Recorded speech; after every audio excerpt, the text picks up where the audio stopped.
Using a trim tool, go ahead and pop up your retainer button here and repeat for the other side.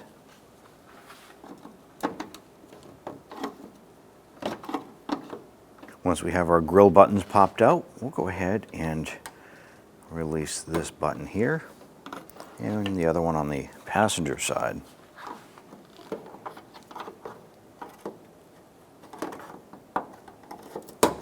Using a 7mm socket, I'm going to start by removing these two screws right here. Once these are out, repeat for the other side.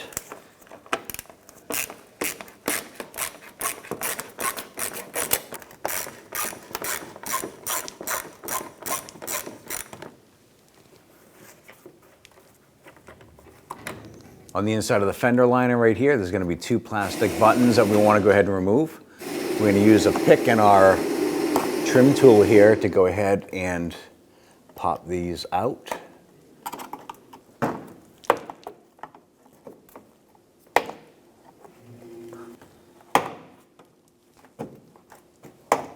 Once you get those two out, repeat for the other side. I'm going to go ahead and remove these plastic buttons here.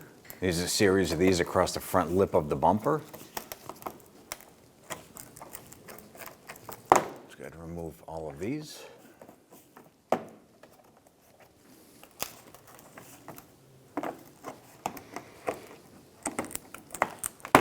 There are 3 pockets under this front splash guard here that have this plastic push pins. Want to go ahead and use a pair of pliers to go ahead and remove those. We have two 10mm bolts. Let's go ahead and remove these. There's one just the other side here. Let's go ahead and remove our 3 10mm bolts.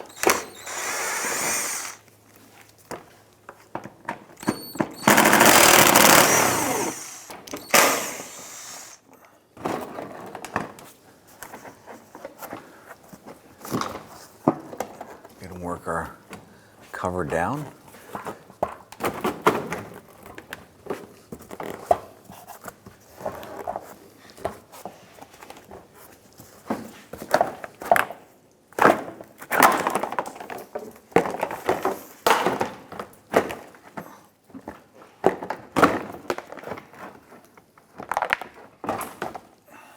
Using your trim tool, you want to go around the inside of your fender liner here.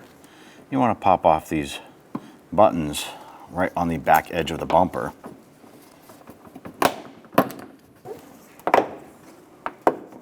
Using a 7mm socket, we want to go ahead and remove this little bolt on the inside. Once we get this out, we're going to go ahead and repeat the process for the driver's side.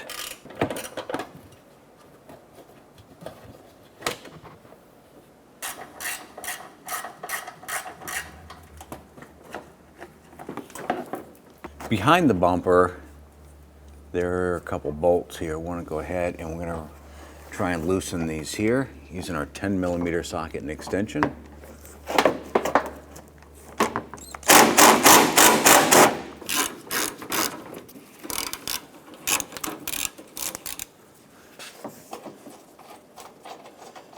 Now we have that removed. Let's go ahead and repeat for the passenger side.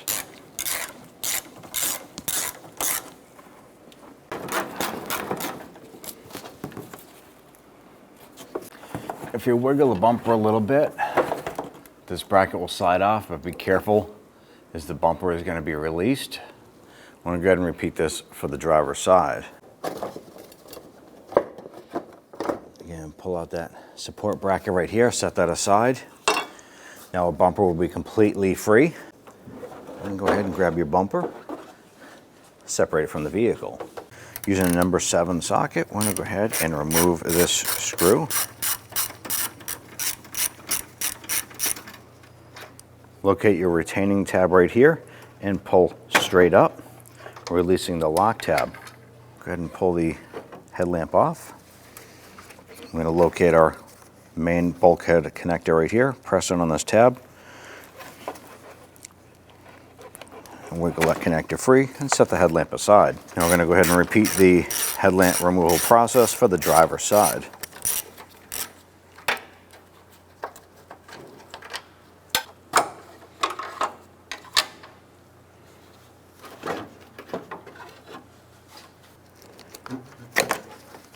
Use a Phillips head screwdriver, undo the center of this little lock button, and just pop that out. Repeat for the other side. Go ahead and remove your cover here, set that aside. Using a 10mm socket, we want to go ahead and remove these two upper bolts.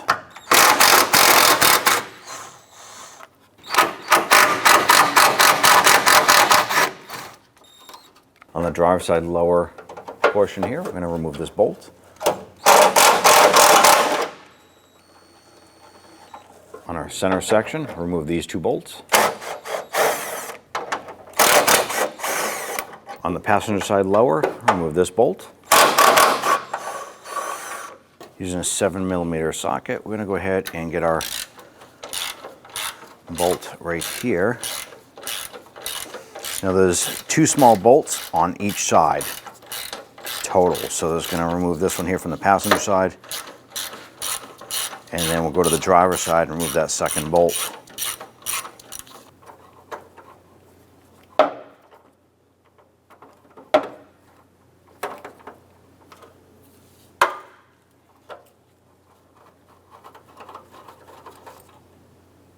On the back side of the impact pad, you're going to have a sensor.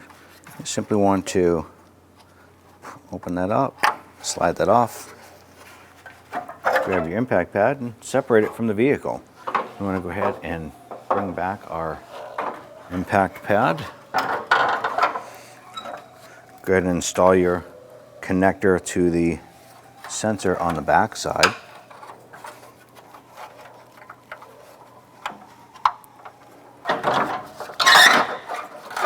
I'm going to install our two upper bolts. I'm going to install our two center bolts. I'm just going to get these started by hand, get those in a few threads. Install our lower bolt on the passenger side. And then do the same for the driver's side. Install our smaller bolts. Get that started a few threads. And then get the other side installed.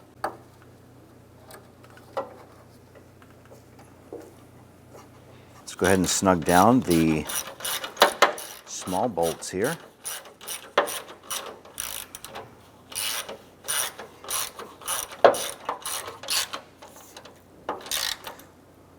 Repeat for the other side.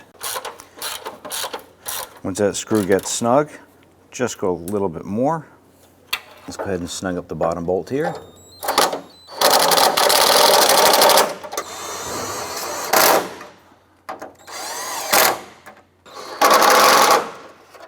And the two bolts up top.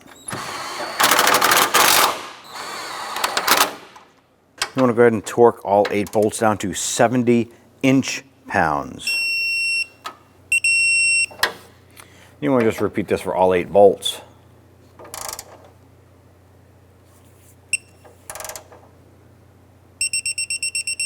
Grab your headlamp connector, line that up. Go ahead and push that on. Then you want to go ahead and line up the stud on the back side of the headlamp with the little plastic socket inside the fender. So bring that up.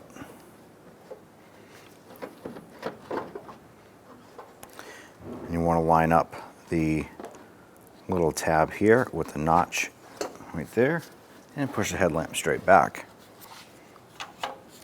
Take your headlamp clip, lower that down inside, press that in, you'll hear that click in. Install the upper screw and get that started.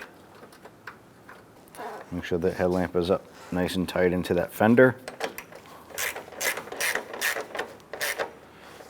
Once that gets snug, you want to go just a hair bit more.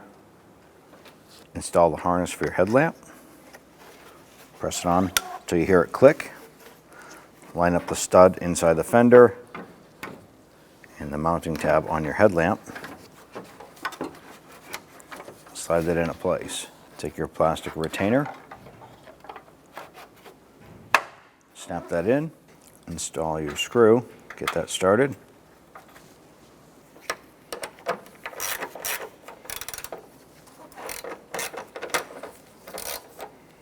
And go ahead and snug that down. Once you feel that screw bottom out, you want to go probably about another quarter turn. Now, installing the bumper, you want to be careful bringing this back and making sure that the two sides don't scratch your fenders. Bring this back, making sure that the bumper fits between the headlamp and the impact pad. And repeat the same for the passenger side.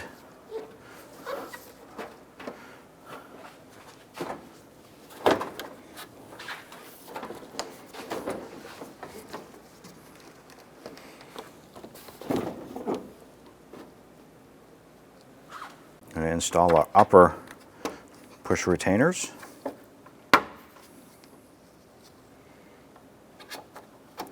And repeat for the other side.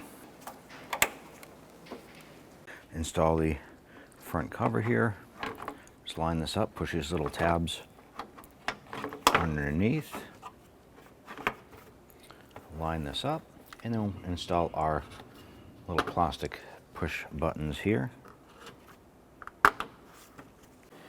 Now you want to go ahead and install the bumper, pressing this little tab up into the bottom of the fender. I'm going to push the bumper forward a little bit, line that up, and then pull the bumper back. When you do so, you want to work the bumper and around your headlamp. Once all of that is lined up, we'll go ahead and install our screw and our nut on the back side. And once we get these in, we'll go ahead and snug those down.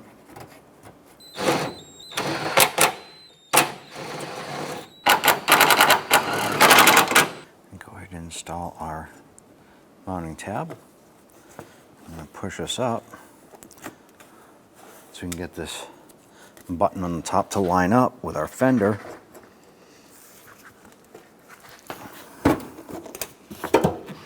Once that's locked in place, we can go ahead and install the nut on the back side. Then we'll go ahead and get our screw started.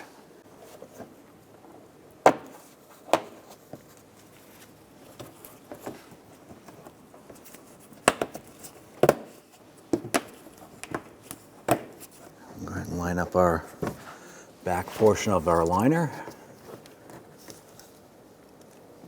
We'll go ahead and get the screw started.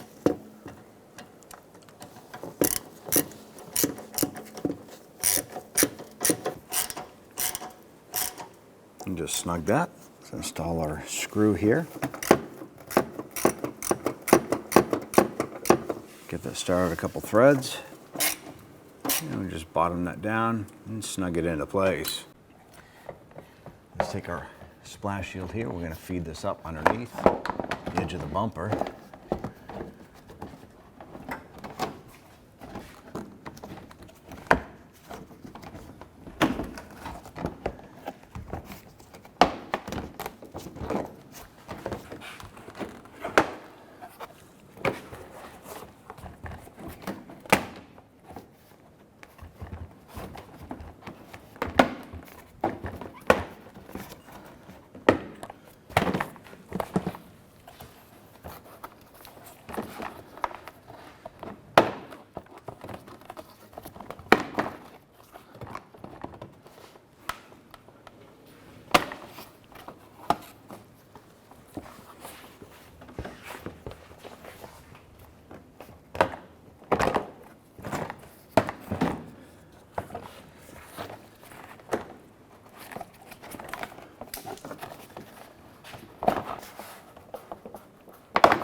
We're going to install our center plastic retainer.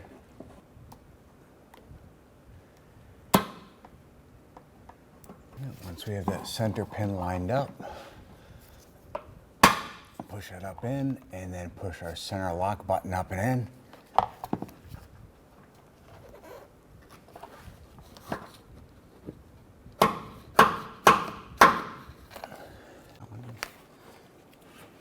Let's go ahead and install our 2 screws on the back side here. I'm gonna go ahead and get these snug down. Once you feel these screws snug down, you just want to go a little bit more. Just enough to hold that in place. Now you want to go ahead and repeat this for the other side. Just going to install our 3 screws.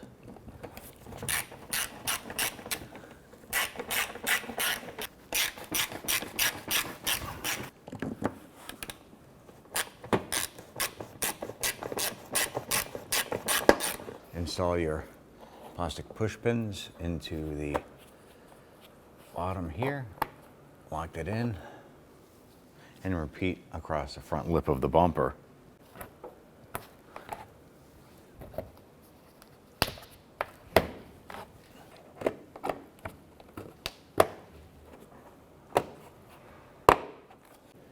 And repeat just for the driver's side. Inside the fender well, you want to go ahead and install your liner buttons here.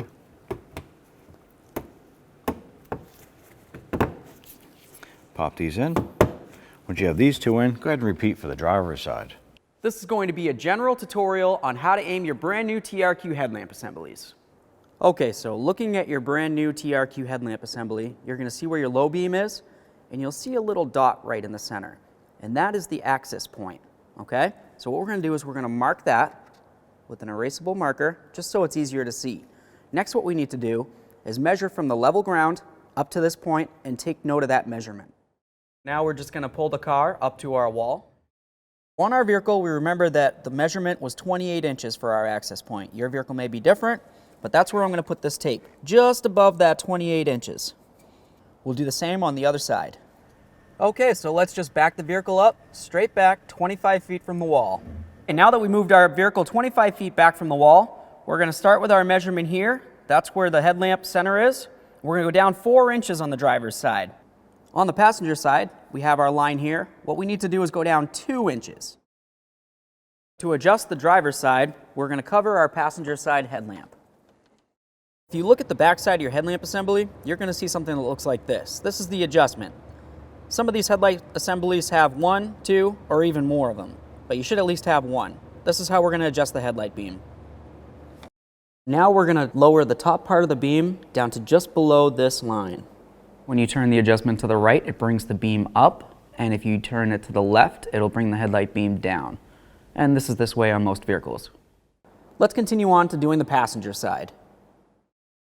All right, we properly aligned our TRQ headlamp assemblies. Okay, and on the quality TRQ headlamps for a pickup truck, the procedure is going to be the same. You're going to find your center dot, mark it, and then you'll measure from the level ground up to your dot. So once your headlamps are properly adjusted, it'll be time to adjust your fog lamps. You'll notice on the driver's side, the focal point is all the way at the bottom right now.